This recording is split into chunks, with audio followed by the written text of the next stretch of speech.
और मैं पढ़ाने में बिलीव नहीं, मेरे ऊपर बहुत इल्जाम लगता है ये कि अवध ओझा पढ़ाते ही नहीं, और एकदम सही है, इल्जाम नहीं है, ये एकदम सही बात है, मैं पढ़ाता नहीं, इल्जाम नहीं, ये सच्चाई है। क्योंकि मेरा मानना यह है कि अगर तुम ये डेवलप कर लेगा ना तो जीवन में बैसाखी खत्म हो जाएगी।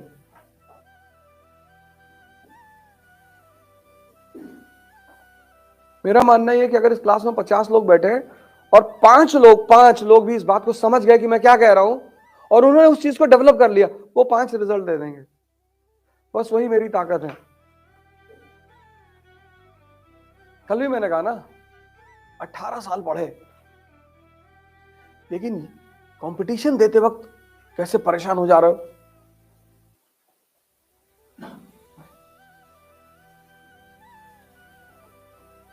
18 साल पढ़ चुके हो, 18 साल। अब पढ़ना नहीं है।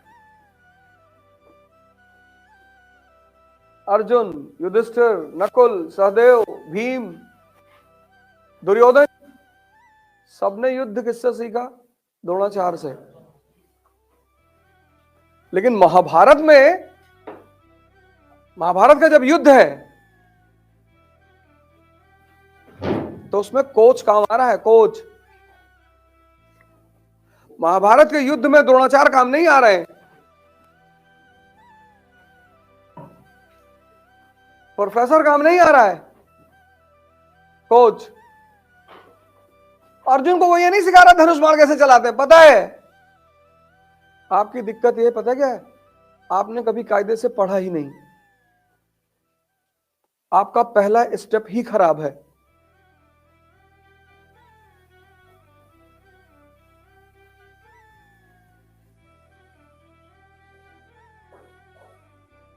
और ये चीज आप कभी मानेंगे नहीं। इतनी बेसिक से कौन पढ़ाएगा यार? इतनी बेसिक से अगर पढ़ाएगा तो कितना टाइम लगेगा? तुम सोच कर देखो, हर सब्जेक्ट में अगर आदमी इतनी बेसिक से छोटी छोटी चीजें, वो भी जब आप ग्रेजुएशन कर चुके हैं, पोस्ट ग्रेजुएशन कर चुके हैं, पीएचडी कर रहे हैं,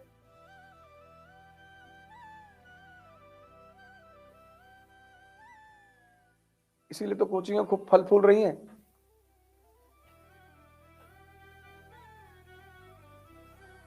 और जिनका नाम ज्यादा हो गया है वो ज्यादा लूट रही हैं। वो सक्सेसफुल लड़कों की तो फोटो छापती हैं, और फेलियर की सक्सेस तो 1% होता है ना, 99 उनकी जिम्मेदारी कौन लेगा? वो जो सक्सेसफुल हो रहे हैं वो तो चलो, उसमें से बहुत सारे तो डिजर्व करते। भाई कई सारे ऐसे लोग हैं जिनके परिवार में ब्यूरोक्रेट है, माँ बाप है, वो बता देते हैं कि ऐसे पढ़ना है। बहुत सारे लोग बहुत अच्छे अच्छे स्कूलों में पढ़े हैं। हमारी बेटियां पढ़ती कोठारी इंटरनेशनल नोएडा में, क्या स्कूल है, क्या पढ़ाते हैं बच्चों को।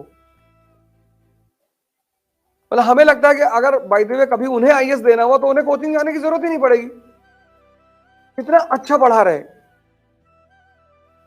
घर पे किसी को कुछ बताने की जरूरत ही नहीं पड़ती, ऐसे को रिलेट करके पढ़ा रहे हैं, कनेक्ट करके पढ़ा रहे हैं, समझा कर पढ़ा रहे हैं।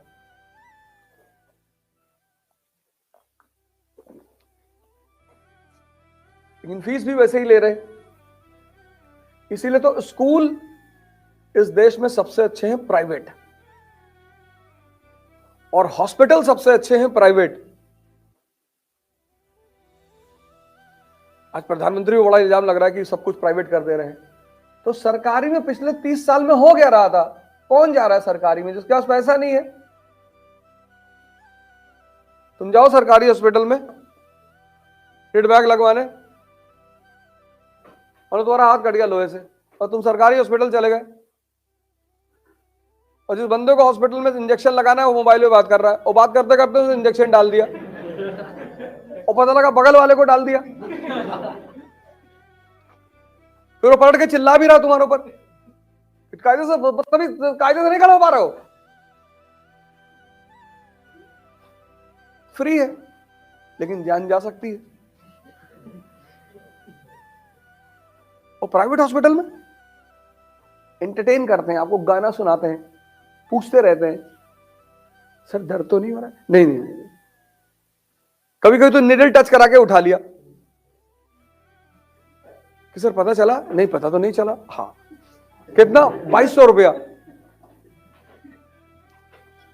ये जितने प्राइवेट हॉस्पिटल हैं, जितने प्राइवेट स्कूल हैं, सब गवर्नमेंट को पैसा, कोई भी गवर्नमेंट हो, सब पैसा लेते हैं, सबको पैसा पहुंचाते हो। इनके खिलाफ कभी शिकायत करके देखो, इनके खिलाफ कभी एक्शन नहीं होता।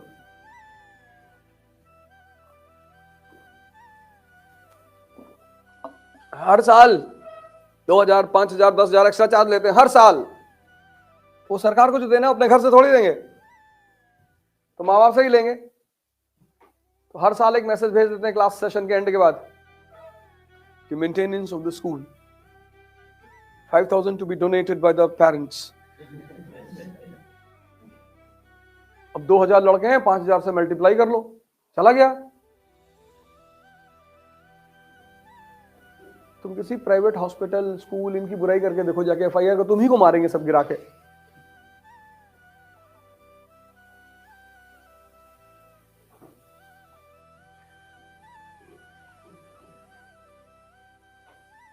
इस देश में सरकारी बचा ही क्या?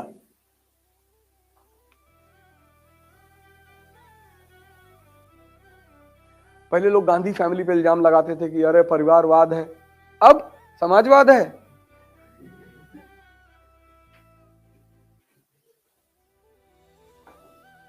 सब जगह परिवारवाद है। तुमसे कहा जाता है तैयारी करो, SSC, bank PO, CGL, IAS, PCS, मर जाओ तैयारी करके। तुम अभी जाओगे टिकट मांगने कि हम 22 साल के लड़के हैं, एमएलए का चुनाव लड़ेंगे, मार के भगा दे तुमको सब।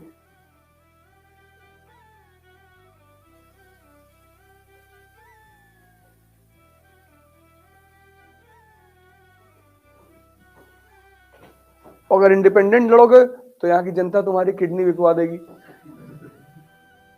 और तुम्हारा सारा पैसा खा जाएगी। तुम्हारे लिए कोई नहीं लड़ेगा, हर आदमी को अपनी लड़ाई खुद लड़नी पड़ेगी। देखो डिप्ले को, यह है विजडम पैदा कर, यह है सोचना। कोई किसी के लिए नहीं लड़ता। देखो यही मैं कल कह रहा था कि शिक्षा एक मेजर मीडियम है विजडम पैदा करने का। इसलिए सिर्फ पढ़ना नहीं है, सोचना है। तो जब ड्यूप्ले ने मद्रास वापस करने से मना कर दिया तो कौन सा युद्ध हुआ? Battle of Saint Thome. ये था important event in first Anglo Carnatic war. लिखो। और कल मैंने आपको एक बात बताई, मेरी कुछ बातों को नोट कर लेना।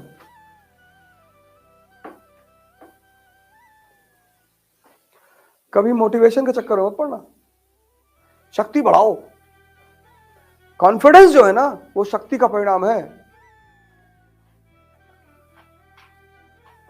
जब भी तुम्हारे पास कॉन्फिडेंस आएगा, वो तुम्हारे अंदर की बढ़ती हुई शक्ति की वजह से आएगा। लेकिन शक्ति बढ़ाने में मेहनत लगेगी। जिंदगी में जो सबसे इंपॉर्टेंट चीज है वह है एंथुजियाज्म। अगर तुम किसी चीज को लेकर उत्साहित हो तो जीतोगे जरूर, और अगर हार गए तो फिर लड़ोगे। और कुछ चीजें हैं जो दुकान पे नहीं मिलती। सबसे अच्छी बात यह है, जैसे विजडम दुकान पे नहीं मिलता। विजडम तुम किसी को दे भी नहीं सकते, बाप बेटे को नहीं दे सकता। कुछ चीजें हैं जो तुम किसी को दे नहीं सकते, जो दुकानों पे मिलती नहीं। यही भगवान के वजूद की सबसे बड़े एग्जाम्पल्स हैं। विजडम उसमें से एक है। दूसरी चीज है एंथुजियाज्म, उत्साह। है तो है,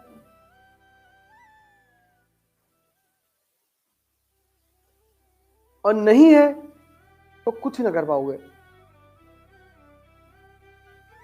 और जब इन 700 लोगों ने लोकल सेना को हराया, बस यहीं से ड्यूप्ले के अंदर एंथुजियाज्म पैदा हो गया। यार गजब यार, ये हालत है हिंदुस्तानियों की। बहादुरी में कमी नहीं थी, बहादुरी में कमी नहीं थी, कमी थी ट्रेनिंग की, कमी थी डिसिप्लिन की। तो देखो अब यहां पे एक बात और सीखो, मैसेज देखो कि हार का कारण ट्रेनिंग की कमी भी होता है, हार का कारण डिसिप्लिन का अभाव भी होता है। यही मैंने कहा ना शुरुआत में क्लास में कि ये सिर्फ कहानी नहीं है, इस कहानी के हर कदम पे तुम्हें मैसेज मिलेगा। ये 5,000 है, तुमने भी 500 किताबें पढ़ ली, पता तुमको कुछ नहीं है, इसलिए मैं कहता हूं एक पढ़ो, एक। ये जितने टॉपर हो जाते हैं बाद में बोलते हैं I read this book and that book and I studied DD Basu also, कुछ नहीं पढ़ा है, झूठ बोल रहा है। तुम इनके चक्कर में पढ़ो। तुम भी जब सिलेक्शन लेना तो बोलो कि I brought book from London and 13 books on polity and this and that. वो भी कहीं ना कहीं सुन ही रहे होंगे, लाइव चल रहा है ना यूट्यूब पे। हाँ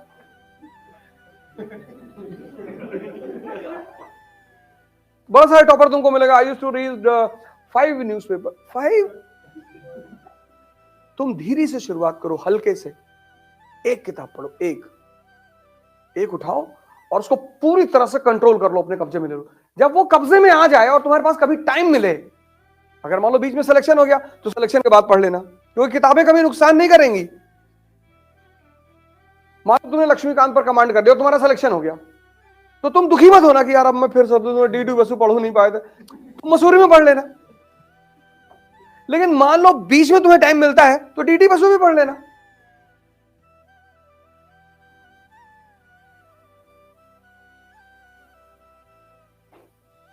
हर आदमी की बात पर इतना वो मत किया करो। हमसे बहुत लोग मिलते हैं कि हमारे पापा चाचा हमारे विधायक हैं, हम राष्ट्रपति हैं अमेरिका के।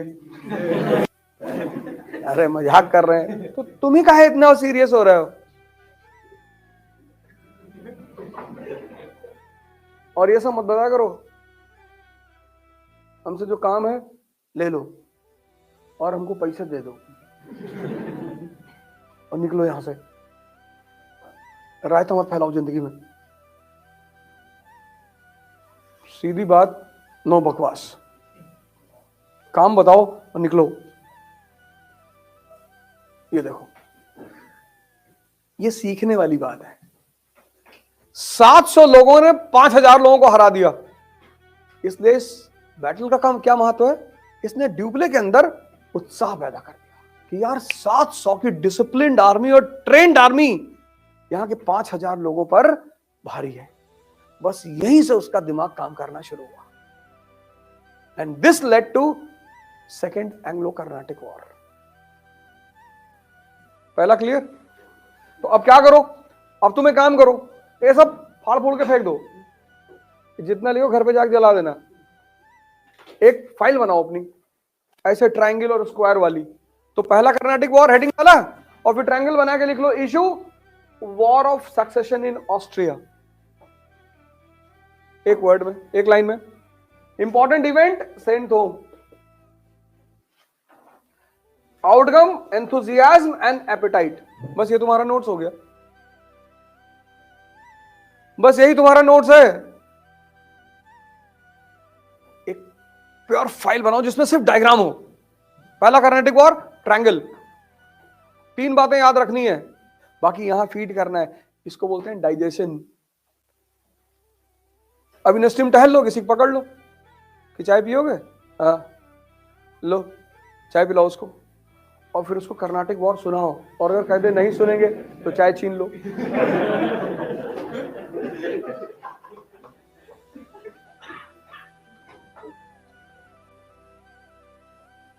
कहीं कॉपी पेज लेके बैठ जाओ, लिख डालो इसको। तुम बिना सोचे पढ़ सकते हो, तुम बिना सोचे लिख नहीं सकते। और जितना तुम लिखोगे उतना तुम्हारा डाइजेशन इंप्रूव होता चला जाएगा। तुम बिना सोचे पढ़ सकते हो, तुम बिना सोचे लिख नहीं सकते।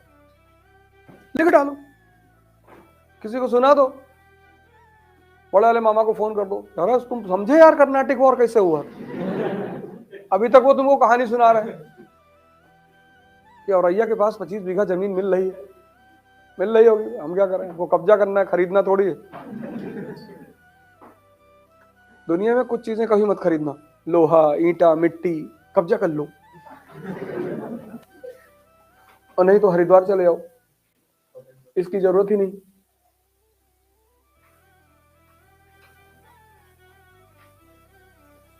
कहां मिट्टी खरीदोगे यार, इतना मेहनत से पैसा कमाओ, फिर जमीन मिट्टी खरीदोगे? आयुष बन जाओगे, सरकार तुम्हें बंगला देगी ही रहने के लिए।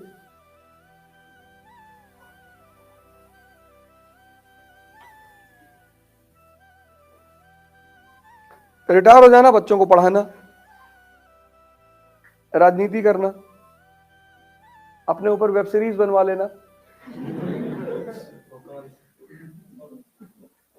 अरे मैं क्या जानू, रंगबाज भी तो है, रंगबाज दोनों है, बनवा लेना। ब्यूरोक्रेसी से ही तो सारे रास्ते खुलते हैं। ऐसे पढ़ना है, ऐसे तुम एक पेन उठाते हो, पेंसिल, और पढ़ते चले जाते हो, तुमको कुछ, तुम कलेक्ट, इसको कनेक्ट करने में टाइम लगेगा।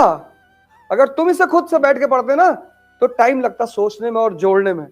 तुम उससे बचना चाहते हो,